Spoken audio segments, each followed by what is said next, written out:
ৰহস্য সম্ৰাট ৰঞ্জু হাজৰিকাৰ মানে প্ৰিয় সাহিত্যিক কোন? ৰঞ্জু হাজৰিকাৰ প্ৰিয় সাহিত্যিক অসমীয়াত মই প্ৰথম ডক্টৰ ভূপেন হাজৰিকাৰ নাম ক'ম, বাংলাত সুনীল গংগোপাধ্যায় আৰু ইংৰাজীত জুলে ভাৰ্নে, H.G. Wells। মানে এই বছৰত আপুনি কি কি কিতাপ পঢ়িছে ভাল আপোনাৰ মনৰ পত্ৰ? এই বছৰত তেনেকৈ বিশেষ মই শাৰীৰিক অসুস্থতাৰ কাৰণে কিতাপ পঢ়িবলৈ নাপালোঁ। কেইগৰাকীমান নতুন লেখকৰ কিতাপ পঢ়িছোঁ, নামকেইটা বিশেষ মনত নাই, একেবাৰেই নতুন তেওঁলোকৰ। অসমীয়া ভাষাত আপোনাৰ পচন্দৰ মানে ভাল পোৱা কিতাপখন কোন? অসমীয়া ভাষাত পচন্দৰ ভাল পোৱা কিতাপ বুলি ক'লে মোৰ ভাল লাগে কাঞ্চন বৰুৱাৰ কিতাপখিনি, খুবেই ভাল পাওঁ। কুমাৰ কিশোৰৰ কিতাপ, মই যিহেতু সেই লাইনত লিখোঁ, গতিকে কবৰ কংকাৰখন মোৰ অতি প্ৰিয় কিতাপ আছিলে মোৰ।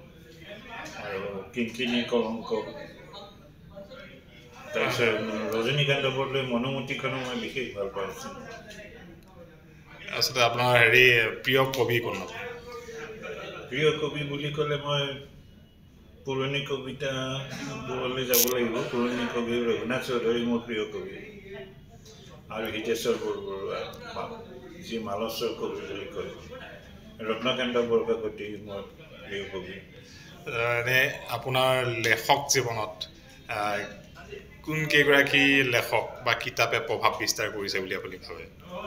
চাপ পৰা বুলি যে যিটো কয় আৰু প্ৰভাৱ বিস্তাৰ মই প্ৰেৰণা পাইছোঁ বিশেষকৈ ইংৰাজী কিতাপ জুলে ভাৰ্নে, H.G. Wells, আগাথা ক্ৰিষ্টিৰ কিতাপে মোৰ বিশেষ প্ৰভাৱান্বিত কৰিছিলে। আৰু বাংলা সাহিত্যৰ সুনীল গংগোপাধ্যায়ৰ কথা মই কৈছোঁৱেই, তেখেতৰ কিতাপে আৰু সত্যজিৎ ৰায় মই খুবেই প্ৰিয়। নতুন চাম অসমীয়া সাহিত্যিকৰ ভিতৰত কাৰ নাম মানে আপোনাৰ মুখত আহে ঘপককৈ ক'বলৈ গ'লে? তেনেকৈ এতিয়া নতুন চামৰ এৰাধেৰাকৈ লিখি আছে, একাংকুটীয়াকৈ লিখা সাহিত্যিক খুব কমেই আছে, গতিকে নামটো ক'বলৈ অলপ অসুবিধা হয়। তেনেকৈ আপুনি ৭৫০তকৈও বেছি কিতাপ উপন্যাস লিখিলে, শিশু সাহিত্যৰ পৰা আৰম্ভ কৰি ভৌতিক, থ্ৰিলাৰ, জ্যোতিষ শাস্ত্ৰৰ চৰ্চাটো কেনেধৰণে আৰম্ভ কৰিছে? জ্যোতিষ শাস্ত্ৰটো মই আৰম্ভণিতে বোধহয় ৮০ চনৰ পৰাই আৰম্ভ কৰিছোঁ। প্ৰথমতে মই ইয়াৰ বিপৰীত অৱস্থাত আছিলোঁ যে জ্যোতিষ বিশ্বাসযোগ্য বস্তু নহয়, এটা মানুহৰ মনত এটা অযথা কিছুমান ভাৱৰ সৃষ্টি কৰে। কিন্তু ইয়াৰ বিষয়ে বিপক্ষে লিখিবলৈ হ'লেও মই অধ্যয়ন কৰিব লাগিব জ্যোতিষৰ। সেইকাৰণে মই বহুত কিছু কিতাপ গোটাই ল'লোঁ। অসমীয়া ভাষাত তেনেকৈ জ্যোতিষ শাস্ত্ৰৰ চৰ্চা কৰিবলগীয়া কিতাপ নাই। বাংলা সাহিত্যত আছে, ইংৰাজীত আছে, হিন্দীত আছে। এইবোৰ কিতাপ পঢ়িলোঁ, পঢ়ি পেলাই দেখিলোঁ যে আমাৰ অসীম জ্ঞানৰ দ্বাৰা এই অসীম ৰহস্য ভেদ কৰা অসম্ভৱ। আপোনাৰ লেখকে ৬০ বছৰ অতিক্ৰম কৰিছে। ৬০ বছৰত আপুনি যিমানবিলাক কলম ইউজ কৰিলোঁ, উপন্যাস লিখিলে ৭৫০তকৈ, সেই কলমবিলাক একেলগে ৰাখি থৈছে? এতিয়াও আছে বহুতখিনি কলম। প্ৰথমৰ পৰা ৰখা হ'লেতো বহুতেই হ'লহেঁতেন, কিন্তু পিছত মোৰ মনত ভাৱ এটা আহিল, এনেও মোৰ হবি কিছুমান আছে, যে এইবিলাক ৰাখি থোৱাটো এটা দুৰ্গত কাৰণ। এইবিলাকে একো ইতিহাস ক'ব পাৰিব। এতিয়ালৈকে কিমানমান কলম জমা হৈছে? ১৫,০০০মান কলম হৈছে। আৰু কিমান লাইব্ৰেৰীত আপুনি কিমান কিতাপ শেষ কৰিলে পঢ়ি? বহুত। প্ৰথম মোৰ তৰুণ পুথিভঁৰাল, কলিয়াবৰ দেউতাৰ জন্মস্থান য'ত, সেই পুথিভঁৰালৰ পৰা আৰম্ভ কৰি হাটবৰৰ অৰুণ পুথিভঁৰাল, কামাখ্যাৰ বিজয়লক্ষ্মী পুথিভঁৰাল, শিলঘাটৰ কস্তুৰবা পুথিভঁৰাল, এনেকৈ আৰু স্কুলৰ পুথিভঁৰালটো আছেই। এনেকৈ বহুত পুথিভঁৰালৰ মই কিতাপ পঢ়ি শেষ কৰিছোঁ। মানে ওচৰত যাকে যি পুথিভঁৰালে পায় চবৰে পুথি শেষ কৰিছে পঢ়ি।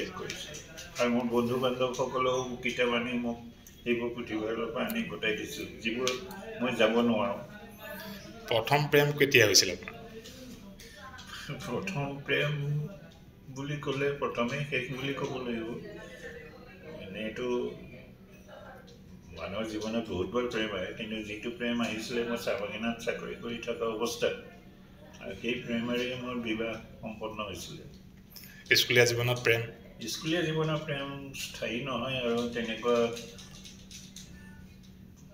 মানে দেশ প্ৰেম নহয়, মানে খালি চকুৰ চাৱনি। আৰু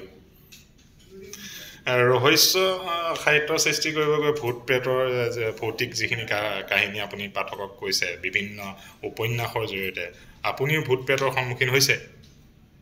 হৈছোঁ, মই কৈছোঁৱেই ভূত প্ৰেতৰ সন্মুখীন হৈ মই সেইখন এটা গল্প লিখিছিলোঁ, ৰহস্যময় হাতখন। তাত এখন হাতৰ কাহিনী আছিলে, যিটো হাতে মোৰ বিশেষ আতংকৰ সৃষ্টি কৰিছিলে মনত। আৰু সেইটো মানে সবিস্তাৰিত ক'বলৈ গ'লে আকৌ বহুত সময় লাগিব। মানে 1000খন উপন্যাস কেতিয়া শেষ কৰাৰ টাৰ্গেট আছে?